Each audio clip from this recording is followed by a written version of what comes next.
ಬೀಳ್ಕೊಡುಗೆ ಸಮಾರಂಭದ ಅಧ್ಯಕ್ಷತೆಯನ್ನು ವಹಿಸಿರುವ ನಿಮ್ಮೆಲ್ಲರ ಇನ್ಸ್ಪೆಕ್ಟರ್ ಸರ್ ಆದ ಲಕ್ಷ್ಮೀಕಾಂತಯ್ಯ ಸರ್ ವೇದಿಕೆಯಲ್ಲಿ ಹಾಜರಿದ್ದಾರೆ. ಅವರಿಗೆ ನಿಮ್ಮೆಲ್ಲರ ಪರವಾಗಿ ಸ್ವಾಗತವನ್ನು ಬಯಸ್ತೇನೆ. ಅದೇ ರೀತಿ ಆಗಿರತಕ್ಕಂಥ ಬಂದಿದ್ದಾರೆ, ಅವರಿಗೆ ನಿಮ್ಮೆಲ್ಲರ ಪರವಾಗಿ ಸ್ವಾಗತ ಬಯಸ್ತೇನೆ. ಈ ಒಂದು ಬೀಳ್ಕೊಡುಗೆ ಸಮಾರಂಭಕ್ಕೆ ಪ್ರಗತಿ ಚಾರಿಟಬಲ್ ಟ್ರಸ್ಟ್ನ ಅಧ್ಯಕ್ಷರು ಸಮಾಜ ಸೇವಕರು ಆಗಿರುವ ಮನೇಶ್ ರವರು ಬಂದಿದ್ದಾರೆ. ಅವರಿಗೂ ನಿಮ್ಮೆಲ್ಲರ ಪರವಾಗಿ ಸ್ವಾಗತ ಬಯಸ್ತೇನೆ. ಅವ್ರ ಜೊತೆ ಕರ್ತವ್ಯ ನಿರ್ವಹಿಸಿದ್ದೀವಿ. ನಿಮ್ಮ ಅನಿಸಿಕೆಗಳನ್ನ ಎರಡೆರಡು ಮಾತಲ್ಲಿ ಬೇಗ ಹಂಚ್ಕೋಬೇಕಂತೇಳಿ ಕೇಳ್ಕೊಳ್ತೀನಿ. ನನಗೂ 34 ವರ್ಷ ಸರ್ವಿಸ್ ಆಗಿದೆ. ಆ 34 ವರ್ಷಗಳಿಂದ ನಾವು ಜೊತೆಯಲ್ಲಿ ಇದ್ದೀವಿ. ಆದರೆ ಅವರಂಥ ಅಮಾಯಕರು ನಮ್ಮ ಇಲಾಖೆನಾಗ ಬೇರೆ ಯಾರೂ ಇಲ್ಲ. ಅಷ್ಟೊಂದು ಸಹನೆಯಿಂದ ಇರ್ತಾರೆ. ಆದರೆ ಕೋಪ ಬಂದರೆ ಮಾತ್ರ ಅವರಷ್ಟು ಇವರೇ ಇಲ್ಲ. ಎಲ್ಲರೂ ಒಂದು ದಿವಸ ನಿಲ್ಲಿಸ್ತಾರೆ. ಆದರೆ ಇವತ್ತು ನಮ್ಮನ್ನು ಬಿಟ್ಟು ಹೋಗ್ತಾ ಇರೋದು ಎಲ್ರಿಗೂ ಶುಭ ಆಯ್ತು. ಮನೆ ಸಿ ಪಿ ಸಾಹೇಬ್ರೆ, ನಮ್ಮ ಪಿ ಎಸ್ ಐ ಸಾಹೇಬ್ರೆ, ಮತ್ತು ನಮ್ಮ ಸೀತಪ್ಪ ಸಾಹೇಬ್ರೆ, ಹಾಗೂ ನಮ್ಮ ಗುರು ಹಿರಿಯರೇ, ಮಾಧ್ಯಮ ಮಿತ್ರರೇ. ಸೀತಪ್ಪ ಸಾಹೇಬರು ನಾನು 2002ರಲ್ಲಿ ಇಲ್ಲಿಗೆ ಬಂದಾಗ ಅವರು ಹೆಡ್ ಕಾನ್ಸ್ಟೇಬಲ್ ಆಗಿ ಬಂದರು. ಅವರು ಫಸ್ಟ್ ಕೋರ್ಟ್ ಭೇಟಿ ಮಾಡ್ತಾಯಿದ್ರು. ಆವಾಗ ಅಷ್ಟೇ ಅವ್ರದ್ದು ಭಾಷೆ ಯಾವಾಗಲೂ ಇಂಗ್ಲೀಷ್, ಅವ್ರದ್ದು ಕನ್ನಡದಲ್ಲಿ ಯಾವತ್ತೂ ಜಾಸ್ತಿ ಬರೆಯಲ್ಲ. ಅವರು ಇಂಗ್ಲೀಷಲ್ಲಿ ಎಲ್ಲ ಇದು ಮಾಡ್ತಾಯಿದ್ರು. ಮತ್ತು ಕೋರ್ಟ್ ಮುಗಿಸ್ಕೊಂಡು ಮತ್ತೆ ನಾವು ಶ್ರೀನಿವಾಸಪುರ ಅವ್ರಿಗೆ ಮತ್ತೆ ವಾಪಸ್ ಬಂದರು. ಸಾಹೇಬರು ನಂಗ್ಲಿಗೆ ಹೋಗಿ ಮತ್ತೆ ನಂಗ್ಲಿಯಿಂದ ASI ಇಲ್ಲಿ ಬಂದು ಇಲ್ಲಿಗೆ ASI ಆಗಿ ಬಂದರು. ಮತ್ತೆ ಪ್ರಮೋಷನ್ ಆಗಿ PSI ಸಾಹೇಬರಾಗಿ ಇಲ್ಲೇ ಕ್ರೈಮ್ ಸಾಹೇಬರಾಗಿ ಅವರು ಡ್ಯೂಟಿ ಸುಮಾರು 5 ವರ್ಷದಿಂದ ಮಾಡ್ತಾ ಇರ್ಬೋದು. ಅಲ್ಲ ಸರ್, ಸಾಹೇಬ್ರ ಜೊತೆಯಲ್ಲಿ ನಾನು ಯಾವಾಗಲೂ ಯಾವುದೇ ವಿಚಾರದಲ್ಲಿ ಏನೇ ಇರಲಿ ನಾನು ತಕ್ಷಣ ಫೋನ್ ಮಾಡ್ತಾಯಿದ್ರು. ಅವರು ಕ್ರೈಮ್ ಡ್ಯೂಟಿ ಮಾಡ್ತಾಯಿದ್ರು, ಯಾವ ಡ್ಯೂಟಿ ಮಾಡ್ತಾಯಿದ್ರು. ನಾನಂತೂ ಅವ್ರಿಗೆ ಯಾವಾಗಲೂ ಜ್ಞಾಪಕ ಬರ್ತಾ ಇದ್ದೆ. ಏನೇ ವಿಚಾರ ಇದ್ರು ಕೂಡ ನನಗೆ ಫೋನ್ ಮಾಡಿ ಬಾಪ ಹಿಂಗೆ ಅಂತ ಕರೀತಾಯಿದ್ರು. ಅವರು ಜಾಸ್ತಿ ಮೋದಿ ಸ್ವಭಾವದವರು. ಯಾರಿಗೆ ಒಂದು ಫೈನ್ ಹಾಕಬೇಕು ಅಂದರೂ ಕೂಡ ಅವರ ಕೈಯಿಂದ ಹೆಂಗೆ ಇವ್ರು ಫೈನ್ ಹಾಕೋದು ಅಂತ ಆ ಥರ ಮನುಷ್ಯ ಅವರು. ಫೈನೂ ಆಗ್ತಾ ಇಲ್ಲ. ಆದರೆ ಯಾವುದೋ ಒಂದು ಸಣ್ಣ ಒಂದು ವಿಚಾರದಲ್ಲಿ ಅವರು ಧೈರ್ಯವಾಗಿ ನಿಂತ್ಕೊಳ್ತಾ ಇದ್ರು. ಸಣ್ಣ ಪ್ರಾಬ್ಲಮ್ ಅಲ್ಲ, ಅದು ದೊಡ್ಡ ಪ್ರಾಬ್ಲಮ್ ಆದರೂ ಕೂಡ ನಮ್ಮ ಜೊತೆ ನಿಂತ್ಕೊಂಡು ಕೆಲಸ ಮಾಡ್ತಾಯಿದ್ರು. ಯಾವುದೇ ವಿಚಾರ ಇರಲಿ ಎಲ್ಲರೂ ಸಾಹೇಬ್ರಿಗೆ ಎಷ್ಟೇ ಇದ್ದು ನನಗೊಂದು ಮಾತಾಡಪ್ಪ, ನಾನು ನಿಮ್ಮ ಜೊತೆಯಲ್ಲಿ ಬರ್ತೀನಿ, ಅದೆಷ್ಟೇ ಇರಲಿ ನನಗೂ ಸಂಬಂಧಪಟ್ಟಿರ್ತದೆ ಅಂತ ಹೇಳ್ಬಿಟ್ಟು ಯಾವಾಗಲೂ ಹೇಳ್ತಾಯಿದ್ರು. ಅವ್ರನ್ನ 41 ವರ್ಷ ವೃತ್ತಿ ಜೀವನದಲ್ಲಿ ಒಳ್ಳೆ ಚೆನ್ನಾಗಿ ಡ್ಯೂಟಿ ಮಾಡಿದ್ದಾರೆ. ಅವರು ಯಾವುದೋ ಕಪ್ಪು ಮಚ್ಚ ಅನ್ನೋದಿಲ್ಲ ಅವರಿಗೆ. ನಮ್ಮ ವಯಸ್ಸಷ್ಟು ಅವ್ರಿಗೆ ಅವರ ವೃತ್ತಿ ಜೀವನವನ್ನು ಸಾಗಿಸಿದ್ದಾರೆ. ಅವ್ರಿಗೆ ಇನ್ನು ಮುಂದೆ ಒಳ್ಳೆಯದಾಗಲಿ, ಅವರ ಜೀವನ ಸುಖಕರವಾಗಲಿ, ಅವ್ರ ಫ್ಯಾಮಿಲಿಗೆ ಒಳ್ಳೆಯದಾಗಲಿ ಅಂತ ನಾನು 2 ಮಾತನ್ನು ಮಾತಾಡ್ತಾ 2 ಮಾತು ಮುಗಿಸ್ತಾ ಇದ್ದೀನಿ. ನಮಸ್ಕಾರ ಸರ್. ಅಧ್ಯಕ್ಷ ಅಂತ ಮೊನ್ನೆ CP ಸಾಹೇಬರು, ನಮ್ಮ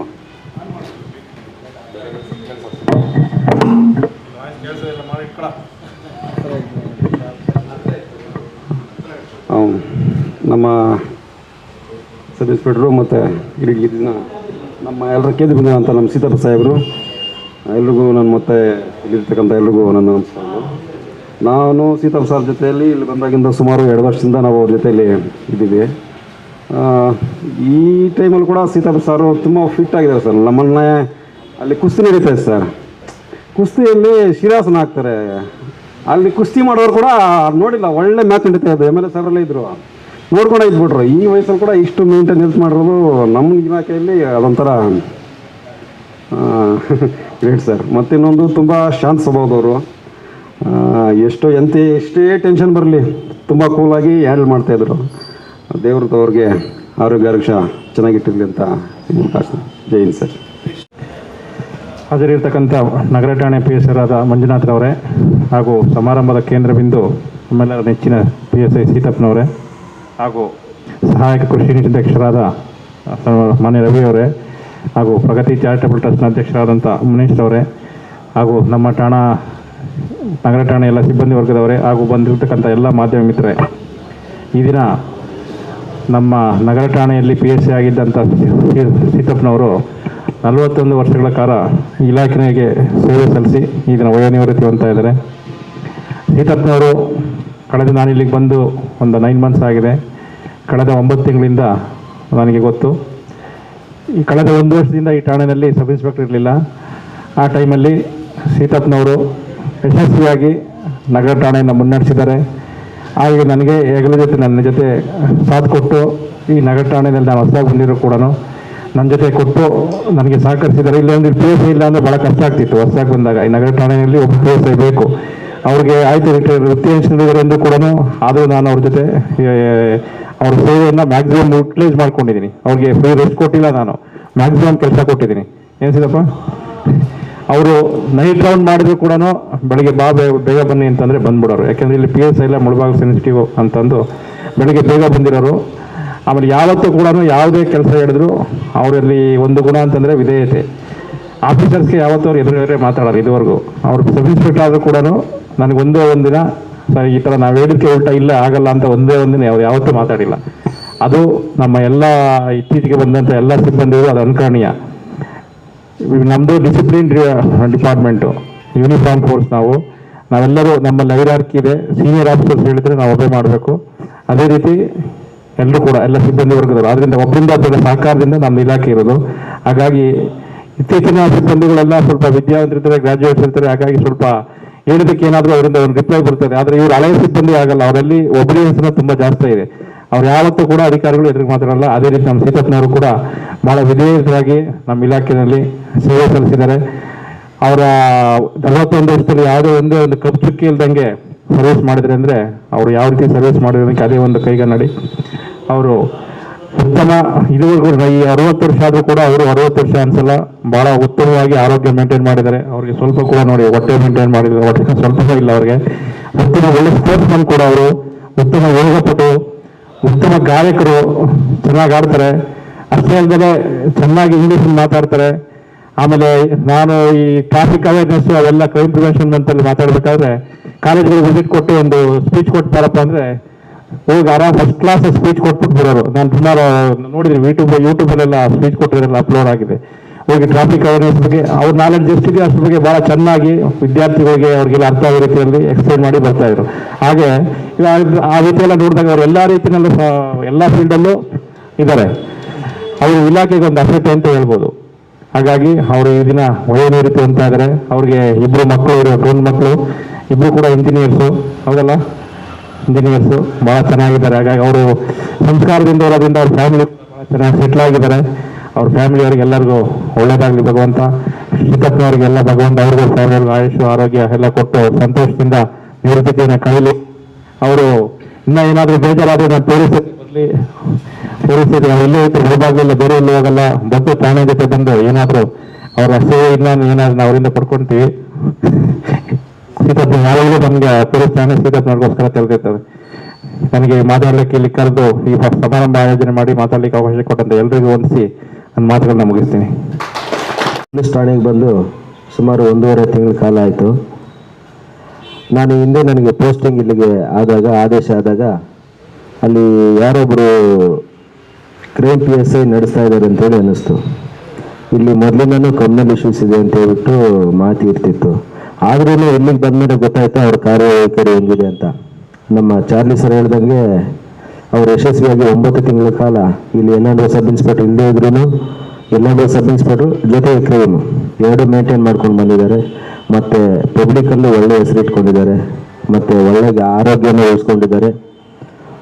ಇಂಥವರು ಇನ್ನೂ ಒಂದು 10 ವರ್ಷಗಳ ಕಾಲ ಇವ್ರಿಗೆ ಅಧಿಕಾರ ಕೊಟ್ಟರೆ ಮಾಡೋ ಅಷ್ಟು ಸಾಮರ್ಥ್ಯ ಅವ್ರಿಗಿದೆ. ಆದರೆ ಅನಿವಾರ್ಯ 60 ವರ್ಷಕ್ಕೆ ಎಲ್ಲರೂ ನಿವೃತ್ತಿ ಆಗಲೇಬೇಕು. ಈಗಾಗಲೇ ಅವರು ಸುದೀರ್ಘವಾಗಿ 41 ವರ್ಷಗಳ ಕಾಲ ಪೊಲೀಸ್ ಇಲಾಖೆಯಲ್ಲಿ ಕರ್ತವ್ಯ ನಿರ್ವಹಿಸಿದ್ದಾರೆ. ಇವತ್ತಿನ ದಿನ ಅವರು ನಿವೃತ್ತಿ ಹೊಂದ್ತಾ ಇದ್ದಾರೆ. ಅವರ ನಿವೃತ್ತಿ ಜೀವನ ಚೆನ್ನಾಗಿರಲಿ, ಅವ್ರಿಗೆ ಆ ದೇವರು ಒಳ್ಳೆಯ ಆರೋಗ್ಯ ಆಯುಷ್ಯ ಕೊಡಲಿ ಅಂತೇಳಿ ಬಯಸ್ತೀನಿ. ಈಗ ಬೀಳ್ಕೊಡುಗೆ ಸಮಾರಂಭ.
ಪರಮೇಶ್ವರ ಸ್ವರೂಪರಾದಂತಹ ಈ ವೇದಿಕೆಯನ್ನು ಅಲಂಕರಿಸಿರುವಂತಹ ಗಣ್ಯರಿಗೂ ಹಾಗೂ ಅದೇ ಸ್ವರೂಪರಾದಂತಹ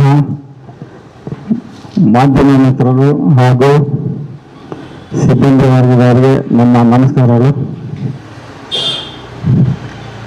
ನಂದು ಬಯೋಡೇಟಾ ಸಿಂಪಲ್ ಆಗಿ ಹೇಳಿರ್ತೇನೆ. 1979ರಲ್ಲಿ 10th ಸ್ಟ್ಯಾಂಡರ್ಡ್ ಸೆಕೆಂಡ್ ಕ್ಲಾಸಲ್ಲಿ ಪಾಸ್ ಆಗಿದ್ದೀನಿ ಇಷ್ಟೇ. ಡೈರೆಕ್ಟಾಗಿ ನಾನು ಕ್ವಾಲಿಫಿಕೇಶನ್ ಅಂತ ಇರೋದು ಇವತ್ತು ಮಾತ್ರ. ಯಾಕಂದರೆ ಹೊಸ ಹುಡುಗರು ಡಿಗ್ರಿ ಡಬಲ್ ಡಿಗ್ರಿ ಎಲ್ಲ ಮಾಡ್ಕೊಂಡು ಬಂದು ಈ 10th ಸ್ಟ್ಯಾಂಡರ್ಡ್ ಅಂತ ಎಲ್ಲಿ ಕಂಪ್ಲೀಟ್ ಮಾಡ್ತಾರೆ ಅಂತ ಹೇಳ್ತಿರ್ಲಿಲ್ಲ. ಆದರೂ ಏಟು ಸಾಹೇಬರು ಮತ್ತು ಚಾರ್ಲಿ ಸಾಹೇಬ್ ಆಫೀಸ್ಗೆ ಎಲ್ಲನೂ ಇಂಗ್ಲೀಷು ತಮಿಳು 6 ಲ್ಯಾಂಗ್ವೇಜ್ ಮಾತಾಡ್ತೇನೆ. ಅದೇನೋ ದೊಡ್ಡ ವಿಚಾರ ಅಲ್ಲ ಈ ಕಾಲಕ್ಕೆ. ಅದೇ ರೀತಿ ನಮ್ಮ ತಂದೆಯವರು ಇಲಿಟ್ರೇಟ್, ಅವರು 7 ಲ್ಯಾಂಗ್ವೇಜ್ ಮಾತಾಡೋರು. 7 ಯಾವುದು ಅಂತಂದರೆ ಮರಾಠಿ, ಟೈಗರ್ ಬುಕ್ದಲ್ಲಿ ಹೆಸರಲ್ಲಿ ಅವರೆಲ್ಲ ಮರಾಠಿ ಮಾತಾಡ್ತಾರೆ. ಆದರೆ ಅದನ್ನ ನಾನು ಕಲಿಬೇಕು ಅಂತ ಪ್ರಯತ್ನ ಮಾಡಿದ್ರೆ ಅದು ಫಸ್ಟ್ ವರ್ಡ್ ಬರೋದು ಕಾರಣಾಸ ಅಂತ. ಕಾರಣಾಸ ಅಂದರೆ ಏನು ಸಮಾಚಾರ. ಆದರೆ ಅವರ ಲೆಕ್ಕದಲ್ಲಿ ಕನ್ನಡ ಮಾಡೋಕೆ ಬರ್ತಾರೆ ಅಂತ ಕಾರಣಾಸ ಅಂದರೆ ಅವರು ಸಂಪರ್ಕ ಕೊಡೋರು. ಹಂಗಾಗಿ ಅವ್ರು ಸಹ ಬೇಡ ಅಂತ ಬಿಟ್ಬಿಟ್ಟು. ಅದೇ ರೀತಿ ಫಸ್ಟ್ ಪೋಸ್ಟಿಂಗ್ ಒಂದು ಪಾತ್ಪಳ್ಯ, ಈಗ ಚಿಕ್ಕಬಳ್ಳಾಪುರ ಜಿಲ್ಲೆ. ಬೇಸಿಕ್ ನಂದು 300 ರೂಪಾಯಿ, 300 ಎಲ್ಲ ಸೇರಿ 500 ರೂಪಾಯಿ ಒಳಗಡೆ ಸ್ಯಾಲ್ರಿ. ಆ ಒಂದು ಸ್ಯಾಲ್ರಿ ಈಗ 1 ಲಕ್ಷ ರೂಪಾಯಿ, ಸುಮಾರು 1 ಲಕ್ಷದವರೆಗೂ ನಾನು ಟ್ಯಾಕ್ಸ್ ಕಟ್ಟನ್ ಆಗಿದ್ದೀನಿ ಸರ್ಕಾರಕ್ಕೆ. 60,000 ರೂಪಾಯಿ ಬೇಸಿಕ್ಗೆ ಹೋಗಿದ್ದೀನಿ. ಇದನ್ನೇ ಡಬಲ್ ಮಾಡಿ ಬೇರೆ ಸ್ಟೇಟ್ಸಲ್ಲಿ ಸಿಗ್ತದೆ, ಅದೆಲ್ಲ ನಿಮಗೆ ಗೊತ್ತು. ಹೀಗಾಗಿ ಏನೇ ಒಂದು ವಿಚಾರ, ಒಂದು ವರ್ಕು, ಕೃಷಿ ಯಾವುದರಲ್ಲಿ ಇಂಟ್ರೆಸ್ಟ್ ಆಗಿ ಮಾಡಿದ್ರೆ ಅದರಲ್ಲೇ ಭವಿಷ್ಯತ್ತು ಇರುತ್ತೆ ಅಂತ ಶ್ರೀಕೃಷ್ಣ ಪರಮಾತ್ಮನೇ ಹೇಳಿರ್ತಾನೆ. ಮಾಡೋದು ಯಾವುದೇ ಇರಲಿ, ಒಂದು ಪಾಲಿಶಿಂಗ್ ಡ್ಯೂಟಿ ಇರಲಿ, ಇಂಟ್ರೆಸ್ಟ್ ಆಗಿ ಮಾಡಿದ್ರೆ ಅವರೇ ಸಾಕಷ್ಟು ಸೌಕರ್ಯವಾಗಿರೋದೆಲ್ಲ ಇದ್ದಾರೆ. ಇಂಟ್ರೆಸ್ಟ್ ಆಗುತ್ತೆ ನಮ್ಮ ಪ್ರೊಫೆಷನ್ಗೆ. ನಾನು ಅದೇ ರೀತಿ ಸ್ವಲ್ಪ ಹೆಚ್ಚು ಕಡಿಮೆ ಸ್ಪೋರ್ಟ್ಸು, ಎಲ್ಲ ಸ್ಪೋರ್ಟ್ಸು ಮಾಡ್ತೇನೆ. ಲೆಫ್ಟ್ ಹ್ಯಾಂಡ್ ಸ್ಮಾಶರ್ ವಾಲಿಬಾಲಲ್ಲಿ ಇದರಲ್ಲಿ ಇಲಾಖೆಯಿಂದ ಅಂತಾರಾಷ್ಟ್ರೀಯ ಮಟ್ಟಕ್ಕೆ ಹೋಗಿ ಬಂದಿದ್ದೀನಿ ವಾಲಿಬಾಲ್. ಅದರಲ್ಲಿ ಪ್ರೊಫೆಷನಲ್ಲಿ ಇಂಟ್ರೆಸ್ಟ್ ಆಗಿ ಮಾಡೋಂಥವ್ರು ಯಾವನೇ ಹತ್ರ ಒಬ್ಬರು ಬೆಗ್ಗರ್ ಅಂತ ಹೇಳ್ಬೋದು. ಅವ್ರದ್ದು ವೃತ್ತಿ ಏನಪ್ಪ ಅಂತಂದ್ರೆ ಬೆಂಗಳೂರು ಟು ಮೈಸೂರು ಅವರು ಬೆಗ್ ಮಾಡ್ಕೊಂಡು ಬರೋದು ಹ್ಯಾಂಡಿಕ್ಯಾಪ್ಡ್ ಆಗಿದ್ರೆ ಅವ್ರು ಊರಿಗೆ ಹೋದ್ರೆ ಊರಲ್ಲಿ ಯಾರು ಸಾವುಕಾರ ಬಂದ್ರೆ ಆತ್ಮೆ ಇಂಥ ಊರು ಹೆಸರು ಬೇಡ, ಇದೆಲ್ಲ ಇರುತ್ತೆ. ಅಂಥ ಪ್ರೊಫೆಷನಲ್ಲೇನ ಊರಿನ ಸಾವುಕಾರ ಆತ್ಮೆ ಇದೆಲ್ಲ ಇರುತ್ತೆ. ಮತ್ತೆ ಇದೇ ಟೈಮಲ್ಲಿ ರೆಡ್ ಕ್ರಾಸ್ ರಾಮಪ್ಪ ಅಂತ ಒಂದು ಕಂಪ್ಲೇಂಟ್ ಬರುತ್ತೆ. ಬಂದರೆ ಅದು ಫಿಶ್ ವಿಚಾರದಲ್ಲಿ ಡಿಸ್ಪ್ಯೂಟ್ ಇರುತ್ತೆ. 2 ಪಾರ್ಟಿಗಳು ಬಂದು ಕಂಪ್ಲೇಂಟ್ ಕೊಡ್ತಾರೆ. ಅದು ನೋಡ್ಬೇಕಾಗಿರುತ್ತೆ ಆಫೀಸರ್ಸು. ಅಷ್ಟೊತ್ತಿಗೆ ರಾಮಪ್ಪ ಅಂತ ಹೆಡ್ಮಾಸ್ಟರ್ ನಾನು ಪೋಸ್ಟಿಂಗ್ ಕೊಟ್ಟರೆ ಮಾನ್ಯ ದಿವಸ ಇನ್ನೊಂದು ಕಂಪ್ಲೇಂಟ್, 2 ಪಾರ್ಟಿ ಸೋಲಾಗ್ಬಿಟ್ಟು ಇವ್ರು ಮೀನು ಇರ್ತಾರೆ ಪೊಲೀಸ್ ಅವರು ಆ ಕೆರೆಯಲ್ಲಿ ಅಂತ ಕಂಪ್ಲೇಂಟು. ಸರಿ ನೋಡೋಣ ಅಂತಿದ್ರೆ ರಾಮಚಂದ್ರಪ್ಪ ಅವರು ಇನ್ಸ್ಪೆಕ್ಟ್ರು ಅಲ್ಲ ಹೋದ್ರೆ ಅದು ಕಾಮಿಡಿ ಆಗ್ತದೆ ಸಾವು. ಈಗೆಲ್ಲ ಅದೆಲ್ಲ ನಡೆಯಲ್ಲ, ಸೂಕ್ಷ್ಮ ಇದೆ. ಹುಡುಗರೆಲ್ಲ ಸ್ವಲ್ಪ ಫಿಸಿಕಲ್ ಆಗಿ ಮೆಂಟಲ್ ಆಗಿ ಪರವಾಗಬೇಕು. ಗೋವಿಂದಪ್ಪ ಸರ್ ಅವರು ಇಲ್ಲಿ BSc ಆಗಿದ್ರು, ಚೈನ್ ಸ್ಮೋಕರ್ ಅವರು. ಆದರೂ ಸಹ ಇಲ್ಲಿ ಹುಡುಗರಿಗೆ ವಾರಕ್ಕೊಮ್ಮೆ ಪೆಟಿಕ್ಕು ಅದು ಸೇರಿ ಅವರು ಮಾಡೋರು. ಮತ್ತು ಯೋಗಾಸನ ಆಗಲೇ ಮಾಡಿಸ್ತಾ ಇದ್ರು. ಅವರೆಲ್ಲ ಫಿಟ್ ಆಗಿದ್ರು. ಮತ್ತು ಇಲ್ಲಿ ಬಂದಂಥ ಯೋಗಸ್ ಎಲ್ಲರೂ ಒಳ್ಳೆ ಫಿಸಿಕ್ ಆಗಿ ಹೆಲ್ತಿ ಆಗಿದ್ರು. ಆದರೆ ಈಗೀಗ ಕಾಣಿಸುವಂತಹ ಸ್ಪೋರ್ಟ್ಸಲ್ಲಿ ಹೊಸ ಹುಡುಗರು ಅಷ್ಟು ಫಿಸಿಕಲ್ಗೆ ಕಾಣಿಸ್ತದೆ. ಯಾರೋ ಒಬ್ಬೊಬ್ಬರು ಒಳ್ಳೆ ಡ್ಯೂಟಿ ಮಾಡೋರು ಇದ್ದಾರೆ ಈಗಲೂ. ಉದಾಹರಣೆಗೆ ವಿಶ್ವನಾಥ್ ಎಕ್ಸ್ಲಾನು ಬೇಜಾರು ಆಗಲ್ಲ, ಎಷ್ಟೊತ್ತು ಡ್ಯೂಟಿ ಅಲ್ಲ, ಎಷ್ಟೊತ್ತು CPS ಆದರು ನನ್ನಂದರು ನನ್ನಿಂತ ಫಾಸ್ಟ್ ಆಯ್ತು. ಮನೆಗೆ ಹೋಗಪ್ಪ ಅಂದ್ರೆ ಹೋಗಲ್ಲ, ಡ್ಯೂಟಿನೇ ಮಾಡ್ತಿರ್ತಾರೆ. ಆ ಥರದ ಮೆಂಟಾಲಿಟಿ. ಎಲ್ಲರೂ ಆ ಥರ ಸ್ವಭಾವ ಇಟ್ಕೊಂಡ್ರೆ ಒಳ್ಳೆ ಭವಿಷ್ಯ ಸಿಗುತ್ತೆ. ಎಷ್ಟೆಲ್ಲ ನಾನು ಮಾತು ಹೋಗ್ತೇನೆ. ಜೈ ಹಿಂದ್. ಸರ್ವಿಸಲ್ಲಿ ಕೆಲಸಕ್ಕೆ ಏನು ಸೇರಿದೆ ಅಂತ ಏನಾದರೂ ಇವಾಗ ಈ ಪೊಲೀಸ್ ಸೇವೆಗೆ ಇದು ಕೆಲಸಕ್ಕೆ ಸೇರದೇ ಇದ್ರೆ ಅನುಭವ ಏನಿದೆ ಅದು ಎಲ್ರಿಗೂ ಗೊತ್ತಿರುವಂಥ ವಿಚಾರ, ಗೊತ್ತಿರುವಂಥ ಪ್ರಶ್ನೆ. ಸಮಾಜ ಸೇವೆನೇ ಮುಖ್ಯವಾಗಿರುತ್ತೆ.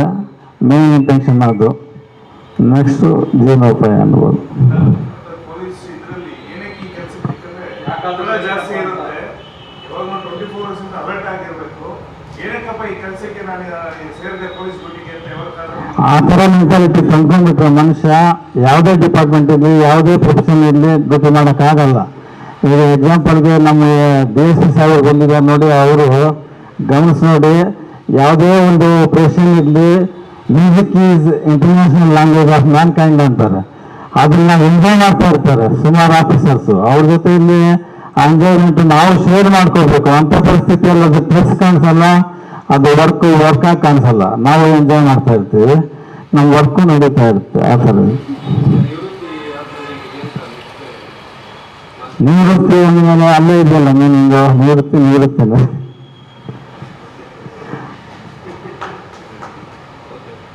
ಯಾವ ಥರ ಮುಳುಬಾಗ ಜನತೆ ಯಾವ ಥರ? ಮುಳುಬಾಗ ಜನತೆ ತುಂಬ ಒಳ್ಳೆಯವರು. ಯಾಕಂದರೆ ನೋಡಿ, ಇಲ್ಲಿ ಟ್ರಿಪ್ಸ್ ಆಲ್ಮೋಸ್ಟ್ ಕಡಿಮೆ.